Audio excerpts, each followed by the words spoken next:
I've got concerns about the production, but I'm also like,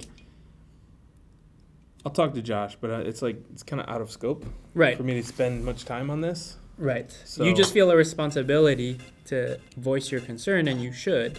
Just because I don't want to have a guilty conscience and a big bill for you later.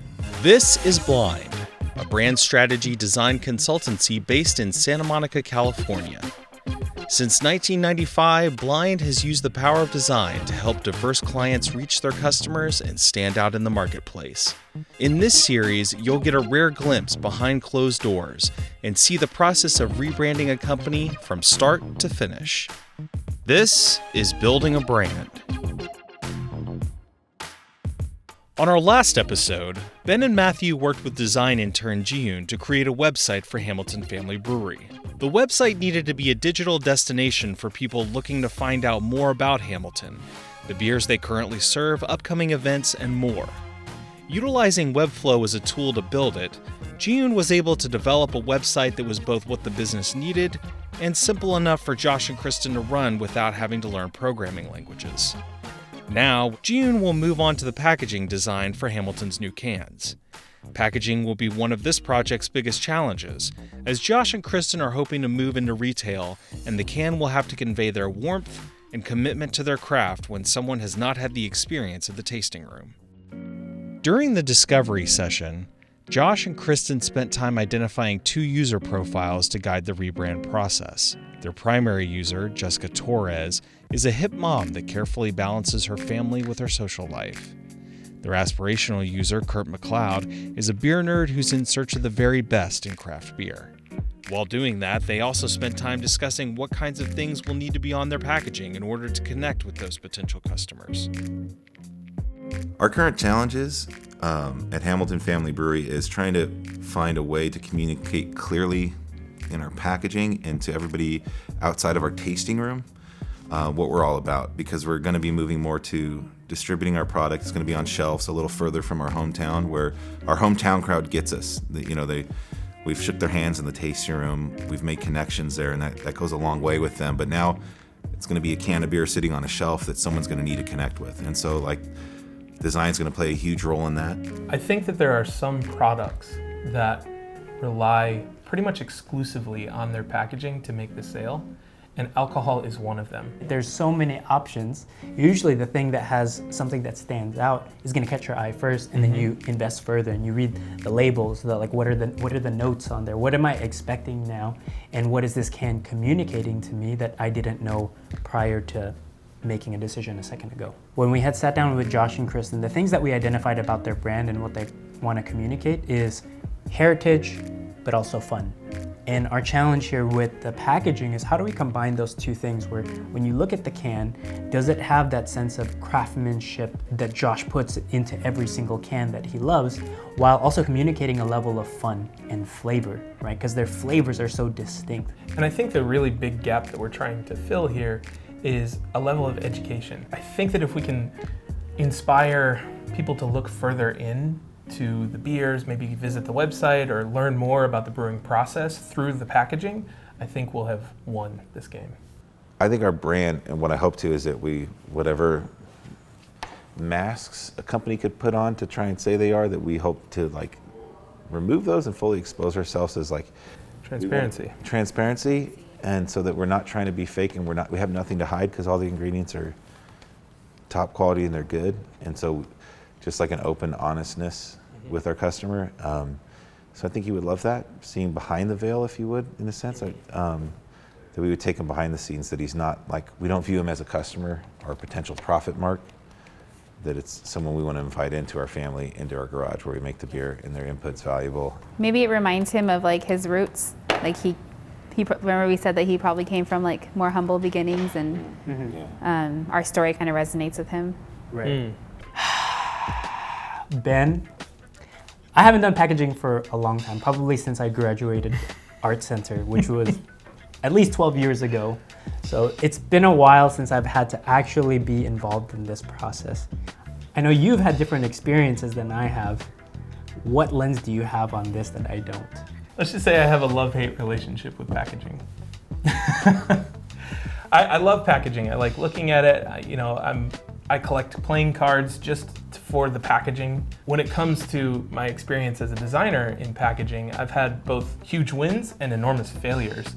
Matter of fact, one time I was working with a client and we were producing a piece of packaging for a product that they came out with, and we accidentally put the wrong barcode on the packaging. Well, they caught it in time, they told us about it, but we forgot to change it.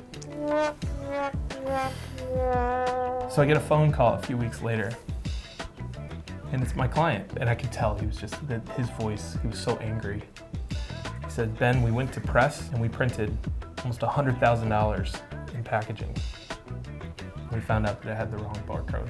Luckily, this guy's my friend, because at this point, there's basically millions of dollars of revenue at stake in opportunity cost and lost time. We lost the client, but we didn't go out of business. And so I'm hyper vigilant when it comes to packaging design. So you're gonna see me check things 3 times over, making sure that the vendor's on point. Hamilton's new can will potentially be many customers' first experience with the brand. While the final Stylescape will be her guide, Jieun will still create dozens of mock-ups so that the team can find a good starting point.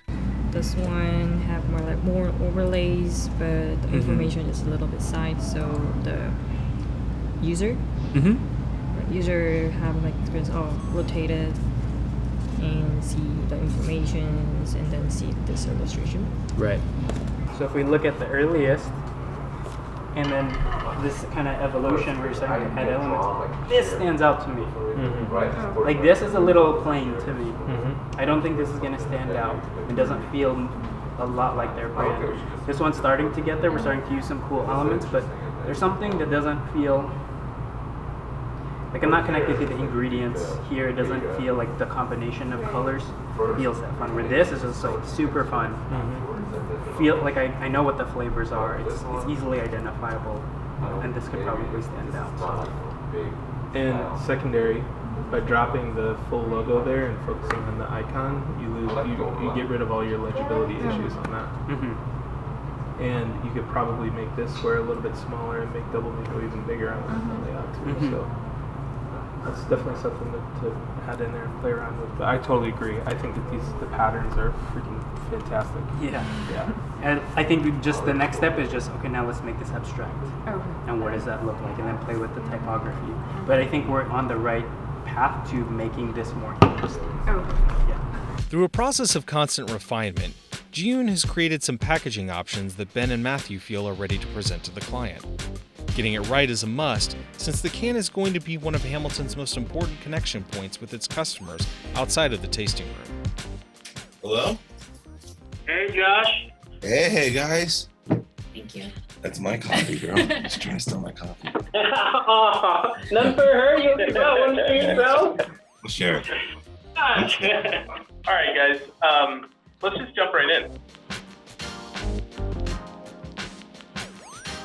I don't know what you were thinking with that one. Why? I like it. I know this man. is. I look at that and I think of a popsicle. Like for me, it screams flavor. For me, I wanted to go this way because when I think about their beers, the beers that have fruit-forward components to it really stood out to me. I just don't like the stripes. I don't know why. I mean, it's just all I can see on that label is stripes. See, so it's gonna stand out on the shelf. It's gonna stand out in the trash can. I really don't think they're gonna pick that one. I'm pretty sure this is gonna be one of the favorites. I don't like the candy cane background, like the stripes. Just the pattern. Yeah, and when I saw them all together, it looked like kids' drinks, like juice boxes with the shape and the stripes or something. I don't know. I think it really I think we went like so far, Jessica, we forgot about Kurt maybe in our little profiles. Guys, I did my best to keep this one out of the presentation, but I was vetoed. You gotta show them something bad so they know what's good for them.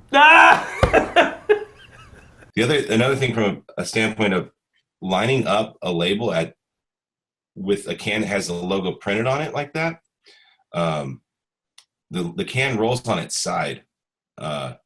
And so it's really hard to time, like to line that bottom Love People Love Beer icon with the top hop.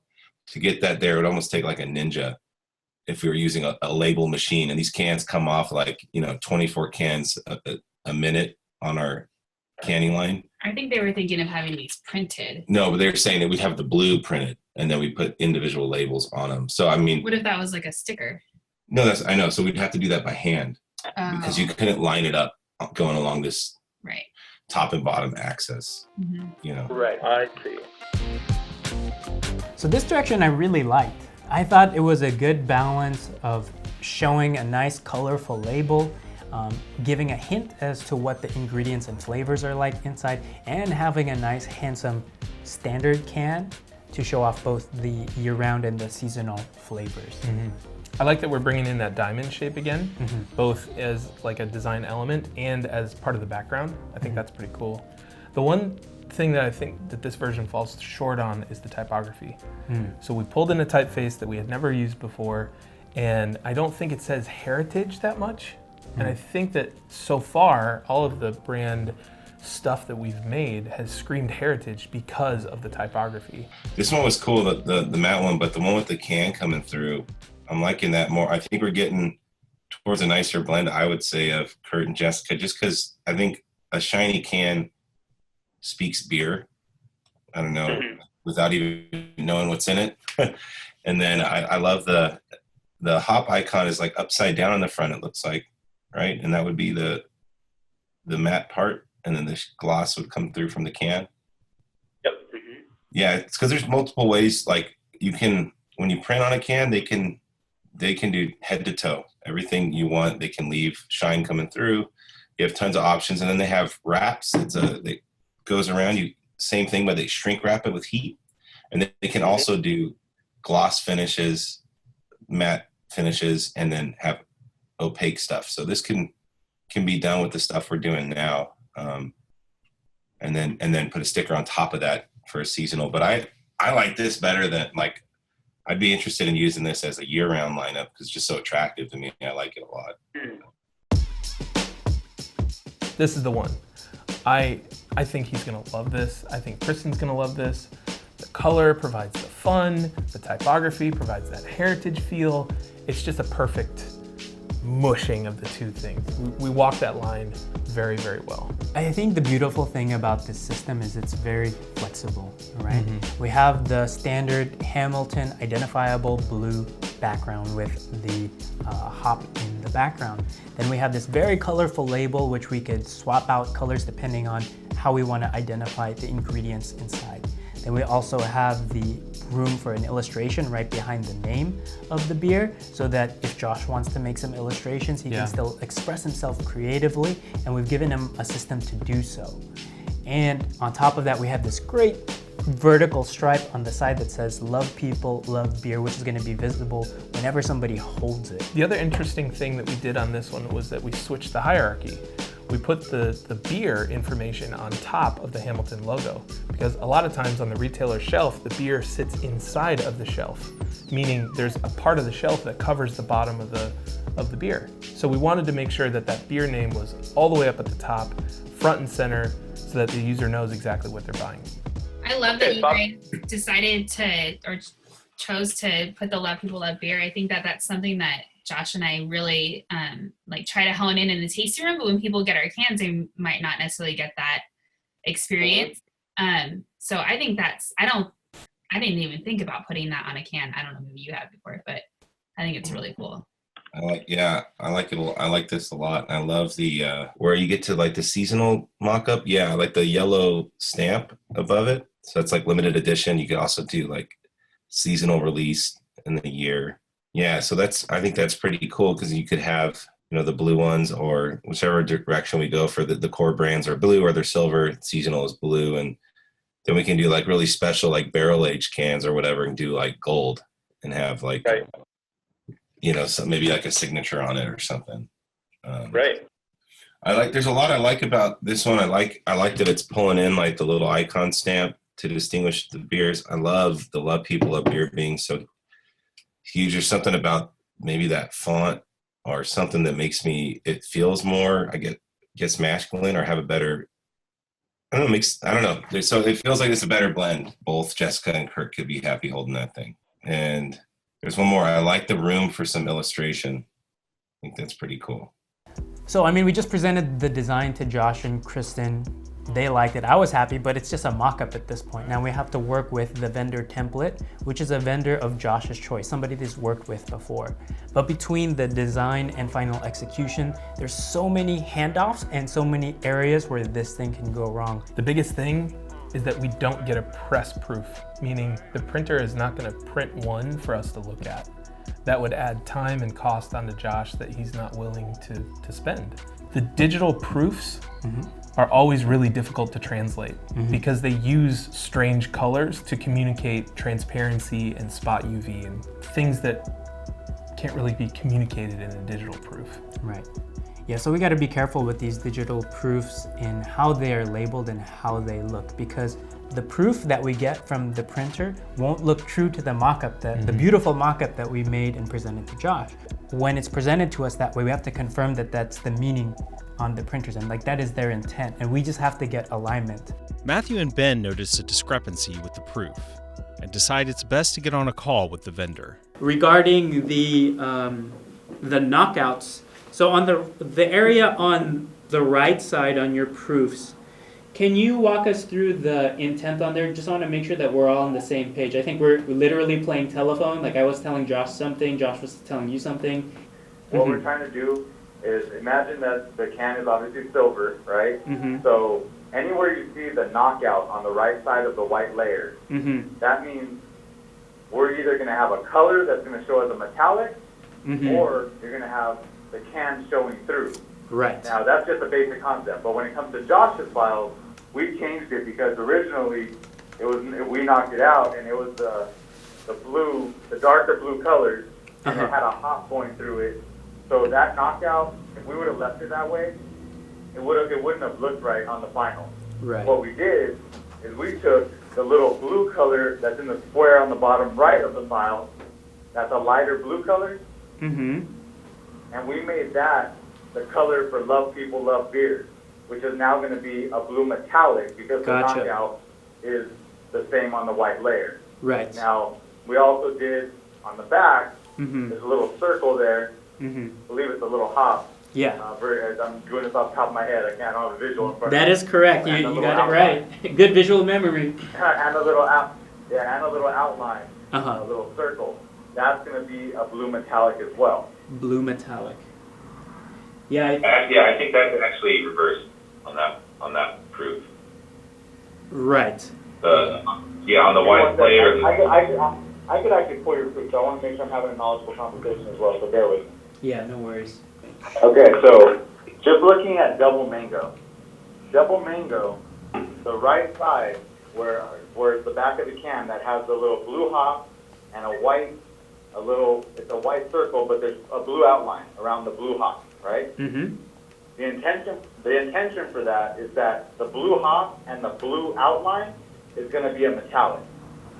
The white that's right there should remain a solid white. We're not going to see any silver cans running through this. Right. It's just the hop and the blue outline that's going to be a metallic blue. Same color, that dark blue that you guys have already. Right. I'm still missing the logic there. Yeah, the logic doesn't make sense to me the way I'm looking at it, because it seems inverse.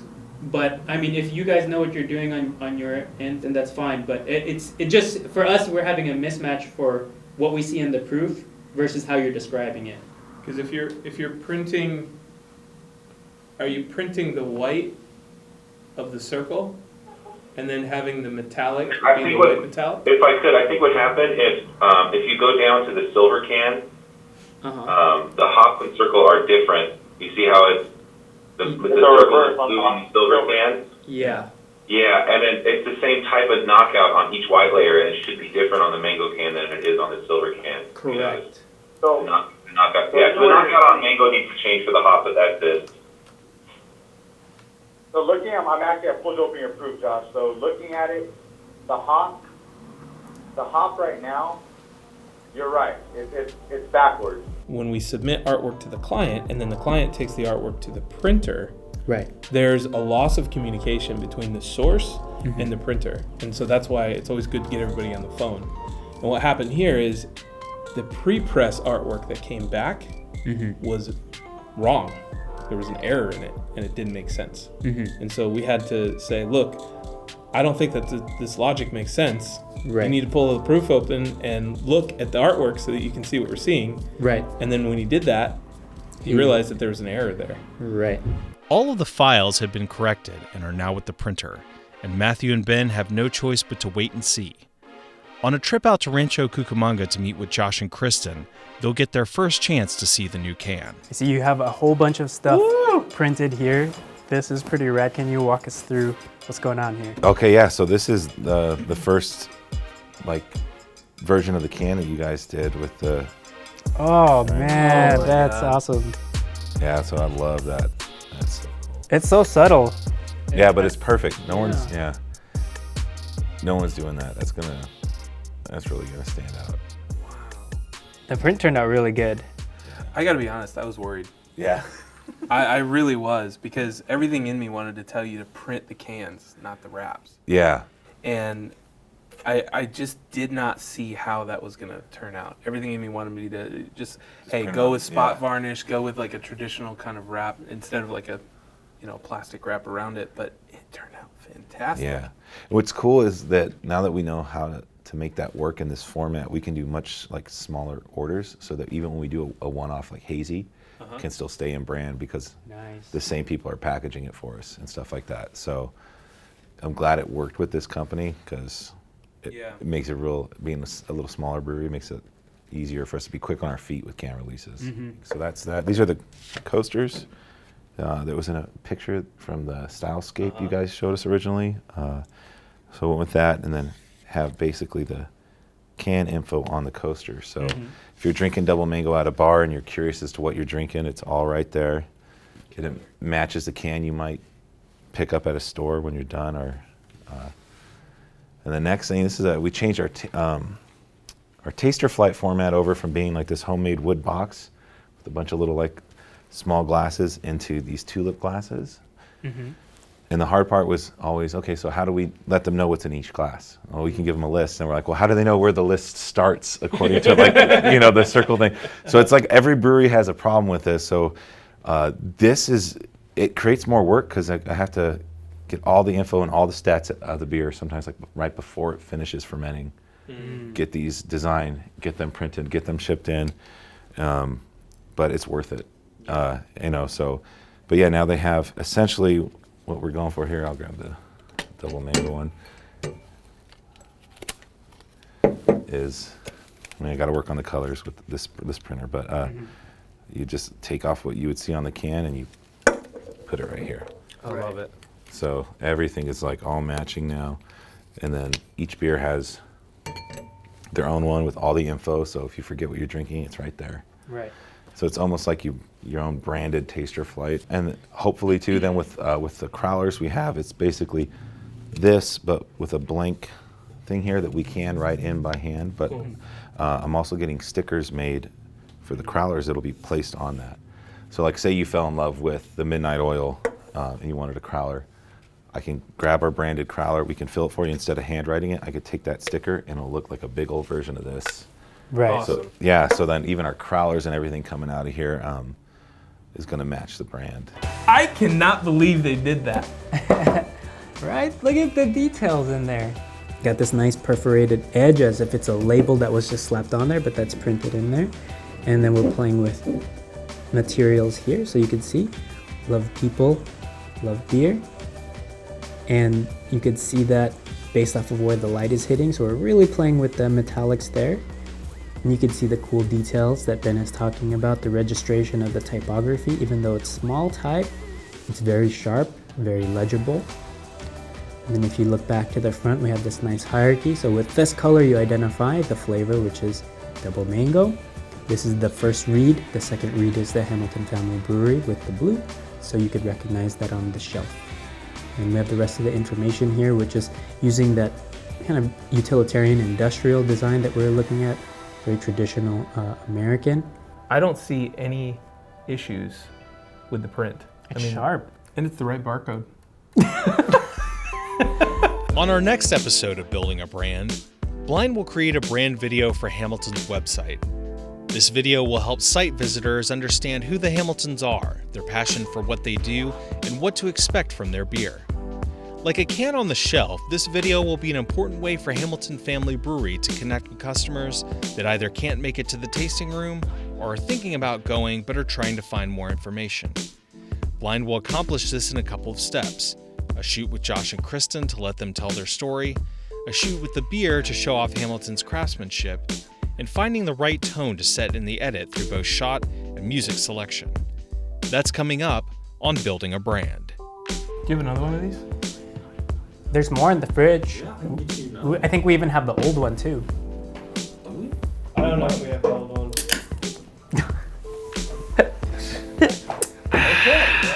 I hope you enjoyed today's episode on packaging. Let us know if you have any particular questions about this process by leaving us a comment below. Also, if you want to learn more about the design process and how to level up, check out the links in the description. As always, don't forget to like, comment, subscribe, and hit that bell. It really helps us out. We'll see you on the next episode of Building a Brand.